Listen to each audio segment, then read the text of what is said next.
Hey guys, welcome to What If Zuko and Katara Fell in Love, Part 2. Last time I did this, I followed the events of the end of the series and into the promise. But just like the original show, sometimes people want more to the story, so that's the plan for today. Also, do not forget to give this video a like, comment, and subscribe, and hit the notification bell to be updated about brand new videos. With that out of the way, let's get right into it. Our story begins during the events of the Avatar graphic novel titled The Search. The synopsis of the book is this: Fire Lord Zuko, with help from Team Avatar, Aang, Katara, Sokka, and a reluctant Azula, hunts for his long-lost mother, Ursa. But here's where it changes in this timeline. Team Avatar is in a political meeting. Every member of the team except Toph, who's at her metal-bending academy. During this meeting, Zuko hears the speaker say how a man who treats his family with dignity can also govern a nation, which makes him think about his father and his sister, both of whom he put away. This makes him wonder if he's a good ruler or not. Katara looks at him and recognizes his face, the kind of face that speaks louder than words. After the meeting concluded, Katara immediately pulled him aside and asked, "That part about family made you think about your own family, didn't it?" She already knows the answer and wants him to admit it. He confirms that it did, and it makes him wonder if he's a good ruler or not. Katara tells him to look at her, as she reminds him that he just helped to make a way for the Fire Nation colonials and Earth Kingdom citizens to live in harmony, and how not many people can do that. He reminds her of how he put Ozai in jail and Azula in an institution. Katara tells him these were the right things to do. He tells her that he guesses she's right. However, he mentions to her that he still doesn't know where his mother is, but Katara has to remind him that that's not his fault. He admits that he's never truly been at peace because of this. She rests her hands on his shoulders and offers him a smile, and tells him that if there's any way she can help, to just let her know. Later, Zuko, Katara, Aang, and Sokka all meet up at Iroha's tea shop, the Jasmine Dragon. They're even joined by members of the Kyoshi Warriors, Suki, and Ty Lee. The Kyoshi Warriors were assigned to serve as Zuko's bodyguards. The group drinks tea, laughs, and chats about their old adventures. But the festivities are cut short, because Zuko tells Katara that he needs to talk to her in private. Not sure what to expect, Katara follows him out of the Jasmine Dragon to talk alone. The group watches this, confused about what's going on. Out on the balcony, Zuko tells her that as he promised in the past, he wouldn't make big decisions without consulting her, still calling her his anchor. So he grabs her hands and tells her that he's planning to find his mother and wants her and the others to join him. She's surprised by this, but tells him to count her in. But he tells her something else that makes her willingness to go with him start to become concerned about whether or not he's out of his mind. He tells her that he wants a certain person to go with them, that being Azula. He tells her that she might be their best chance at finding her. Katara reminds him of why she's locked in an asylum and how she tried to kill him. He tells her that she knows this sounds insane, but he needs to do this to find her. He tells her that this is about getting lifelong closure. When he explains the rest of his plan, she still thinks he's out of his mind, but she's grown to genuinely trust him, not as a friend, but as someone she loves. The next day, Zuko, who's being accompanied by the Kyoshi Warriors, brings Azula into the Fire Nation prison, so she can talk to Ozai to try and figure things out about the whereabouts of his mother. But the entire time Azula's with them, she's in a wheelchair wrapped up in a straitjacket. Using her teeth, Azula attacks Zuko with a tray he's using to carry tea, and as a result, Ty Lee intervenes and chi blocks Azula. And as Azula is on the ground, unable to move, she says something that confuses them. She says, "Tell me how she got to you and May. How'd she make you lose your fear of me?" They had no clue what she meant, but unbeknownst to them, Azula was having hallucinations of her mother and believes she's conspiring against her. Zuko brings Azula back to the Fire Nation Palace, and while there, she accesses a secret room that Ozai told her about. There, she discovers a secret letter that Ursa, their mother, made. She burns it in front of Zuko, who asks what's wrong with her. And she answers him by saying, "Why don't you ask her that? I'm sure she'll be happy to tell you." Still hallucinating. She then admits that she'll tell him what was on the letter so long as he lets her join him, which he had already decided she was. The next day, the group arrives at the palace, where they are greeted by Zuko and Iroh. Katara's first reaction is to embrace and kiss Zuko, telling him it's great to see him. Aang greets him, telling it's been far too long, but Zuko tells him how it's only been a week. Suddenly, Team Avatar is greeted by an unpleasant sight, even though they knew she'd be there. Azula appears, being accompanied by the Kyoshi warriors. Not one of them is happy to see her. Sokka has his hand on his boomerang, and is ready if she tries anything. She immediately calls him a peasant, asking if he believes he can take her down with a boomerang, and he responds by saying, "Let's find out." After finally seeing her again, the team's beginning to reconsider agreeing to join Zuko. But instead of sharply protesting, Katara just leans closer to Zuko and asks him if he's sure about this. He admits that he's still not sure, but he still believes that she's their best chance at finding their mother.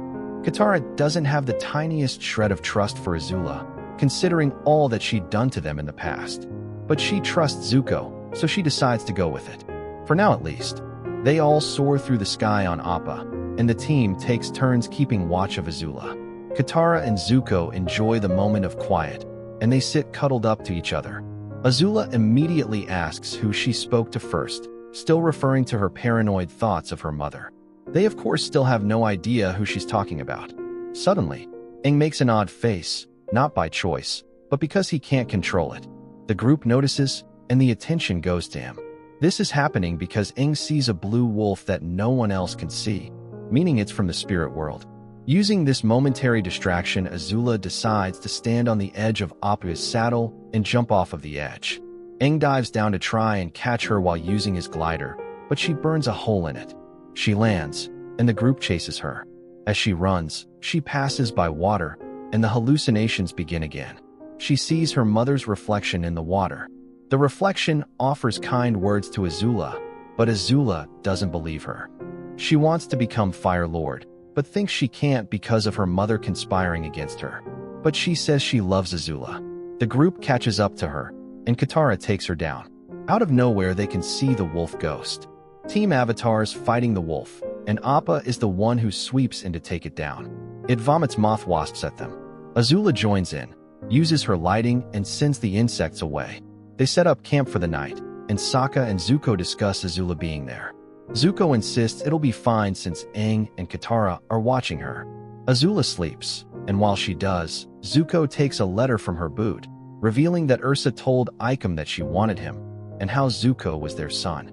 Later that night, everyone's asleep, but not Zuko. Katara wakes up and sees him, sitting near the fire that he used his bending to reignite. Katara walks up to him and wraps a blanket around his shoulders. She asks him what's going on, to which he replies that he found this letter in Azula's boot. She told him all that was on it, and how he believed he wasn't the son of a monster after all. But then he questions, saying that maybe Ozai is still his father. This is because in the letter, Ursa, his mother, writes that i.tubbs is his father. Katara places her hand on the back of his head, running her fingers through his hair. She tells him that regardless of who his true father is, he still turned out great. He agreed, yet he admits that he still holds regrets from the past. Moments like when he chased them all over the world, when he turned on Iroh, and the danger he put her in during the events of the Harmony Restoration movement. But Katara turns his face towards her and tells him to let it go. It's the past. He asks her what if he can't. She responds that she'll help him. They kiss, longer than usual. Zuko jokingly tells her that maybe one day she should rule the Fire Nation, which makes her laugh and say she wouldn't mind that at all. The next morning, Azula wakes up and immediately hallucinates, seeing her mother. She realizes that the letter she had in her boot is gone, and that Zuko took it. She finds Zuko, who's speaking with Aang, and immediately attacks him, trying to get the letter back. But the fight doesn't go how she planned. Zuko defends himself and is able to beat her. But he does something unexpected. He grabs her by the collar and lifts her up, holding her over a cliff. He asks her why their relationship has to be like how it is, since she tormented him since they were little. And almost on cue, she accuses him of conspiring with their mother. Katara steps in, not to fight, but to calm Zuko down and keep him from losing control. This mirrors how she grounds him emotionally. Zuko puts her down and, after a moment of thought, decides to offer a solution instead for himself and his sister. Zuko proposes that they'll find their mother and won't fight until this task is finished. Azula agrees to this. Later, Team Avatar and Azula sneak into the Fire Nation without being mobbed for being the Avatar and the Fire Lord. They go into town and spot a play of love amongst dragons. Zuko and Azula bonded over this small bit of nostalgia. As soon as the play's over, Zuko continues to search for his mother, but they get interrupted by a man named Norin who invites them to their home to give them info on Ursa, due to him overhearing their conversation. Once they arrive, they meet Norin's wife Noriko and their daughter Ki. Norin begins to tell them about a man named i.tubbs, who was Ursa's childhood sweetheart and then fiancé. But their happiness didn't last because Ursa was forced into an arranged marriage to Ozai, who was the Fire Prince at the time. i.tubbs was heartbroken that Ursa had left him. This made him decide to go to a place called Forgetful Valley. Sokka chimes into the convo and asks about i.tubbs' current whereabouts, but Norin says that he doesn't know. So the group then decides to travel to Forgetful Valley. Once there, they realize that this isn't a normal forest. Aang immediately makes the kind of faces he made earlier, this being a result of what was in the atmosphere of the woods. Once again, Azula hallucinates again and sees her mother when she looks into the water. She attacks the water, and the whole group gets attacked by the forest. Unbeknownst to them that the plants and vines are attacking because they are being water-bended. Katara is nearly struck by a vine, but Zuko jumps in front of her, using his fire bending to burn the vine into ash. The benders are then revealed, a woman and a man with a missing face. The woman apologizes, telling them that she's protecting the forest and tells them why.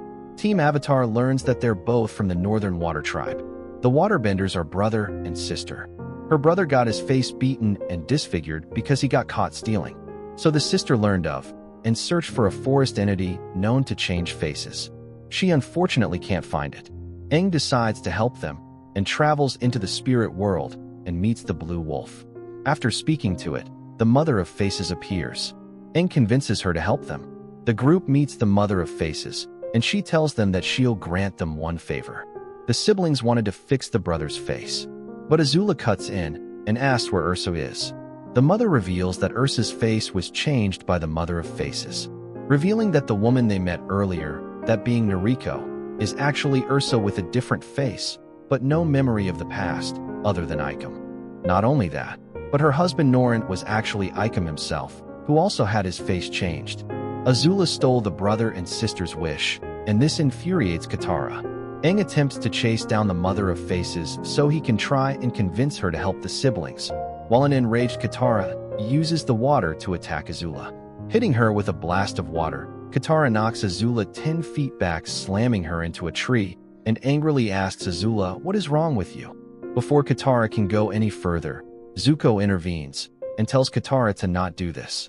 But Katara tells Zuko that even though he's right for wanting answers about his mother, he had to have known from the start that bringing Azula along was a bad idea, reminding him that there was a reason he had her placed in that institution, reminding him that Azula is way too unhinged and a danger to the group, to him, and even herself. Zuko knows Katara's right and looks down at the ground.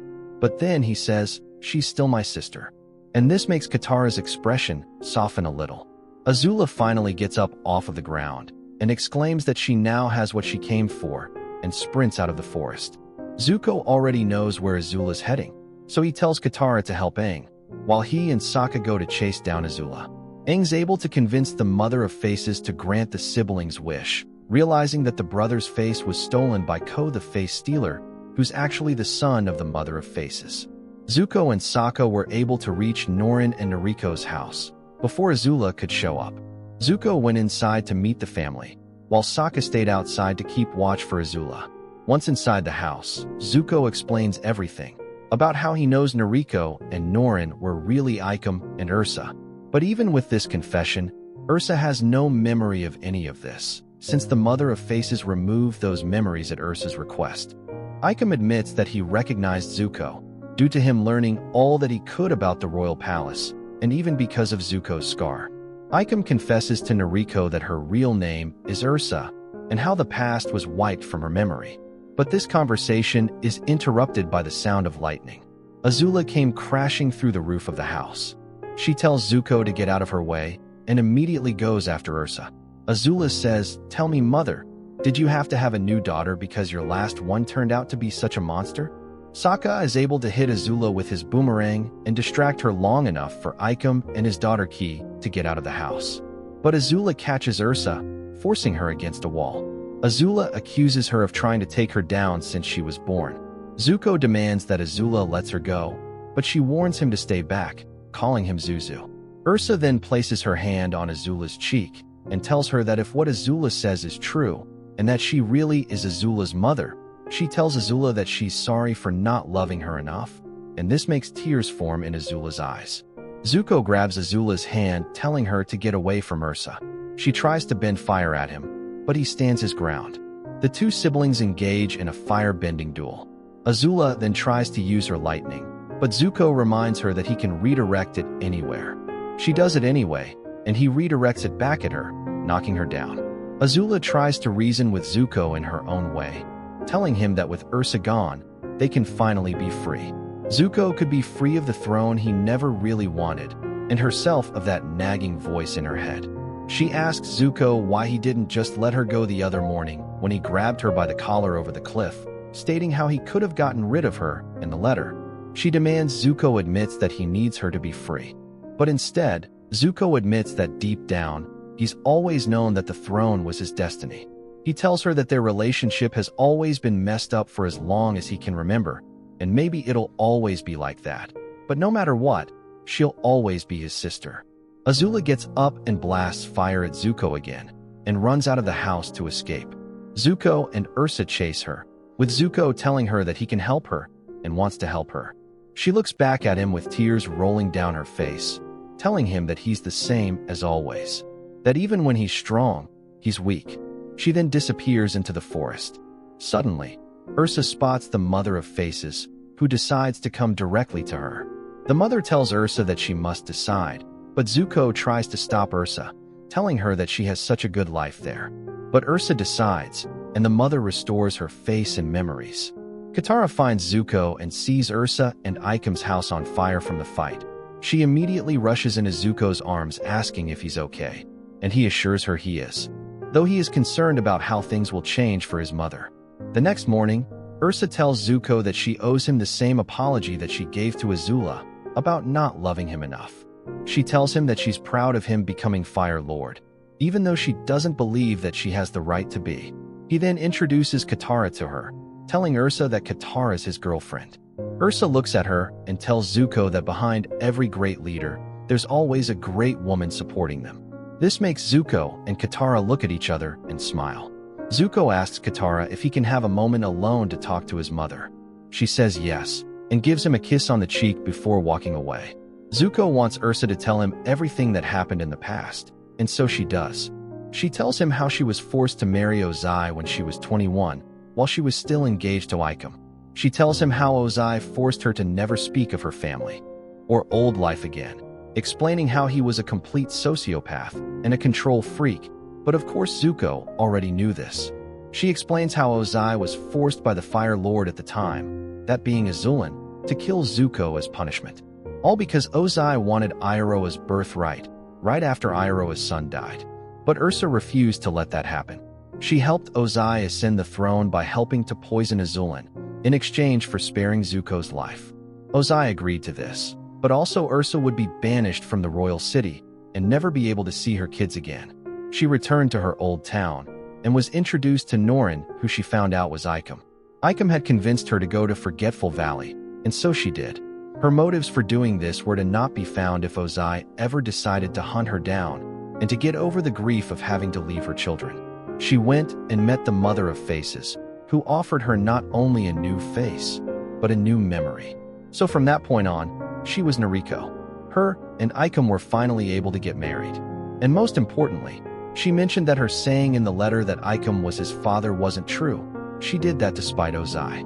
After all of this, she confesses to Zuko how selfish it was of her to willingly allow herself to forget her own children. However, instead of being furious with her, he tells her that he understands, and doesn't fault her for it at all. Zuko tells her that he wants her to be a part of his life, and she tells him that nothing would make her happier. She then looks over in the distance, and sees Katara talking with Aang and Sokka. She looks back at Zuko, and tells him that he should go be with Katara. He smiles at his mother, and thanks her. His mother adds that one day Katara will make a fine Fire Nation queen for him. This statement makes Zuko blush, and Ursa giggles at that. He goes to Katara, and they talk about everything that has happened. She warns him about how they need to keep their guard up, because Azula could very well return at some point. Zuko agrees, but he also states that when Azula ran off, she dropped the letter that she retrieved back from Zuko. He tells her that maybe she did that for a reason, though he can't explain why. He tells Katara that he agreed when she told him that bringing her along might have very well put the group in danger, but he believed all along that himself and Azula both deserve closure, and admits that might have been selfish of him. But Katara leans into him and tells him that this is why he's a good Fire Lord. Because even at his own risk, he still tries to do what he believes is the right thing. He smiles and thanks her. He then tells her that he's going to bring his mother, stepsister Ki, and Ikem all back to the Fire Nation. Katara tells him that it's a great idea. Zuko smiles, but this time, it's different. It's the type of smile that feels lighter, like something's finally been lifted off of him. He tells her that none of this would have been possible without her. She brushes it off at first, but he doesn't let her. He steps closer and takes her hand. He quietly tells her that she's the reason he never lost himself through all of this. Katara smiles as she leans into him and they kiss. Whatever comes next doesn't really matter, because no matter what, Katara and Zuko will have each other through it all. And that's it for part 2 of this What If theory. In the first video, we saw how Zuko and Katara's relationship actually formed during the events of the show, and the continued events of the graphic novel The Promise. But this time, I wanted to take that same relationship and place it into the graphic novel, The Search, where things get a lot more emotional, a lot more complicated, and where Zuko is forced to face his past while still trying to move forward. This focuses not only on their love story, but what that love has to go through. Traveling with Azula, searching for Ursa, and everything in between really puts their relationship to the test, but also shows why it works in the first place. Thank you so much for watching. If you enjoyed the story, let me know in the comments, and don't forget to like, subscribe, also comment below any other what if theories you'd like to see next. I'll see you in the next one. God bless.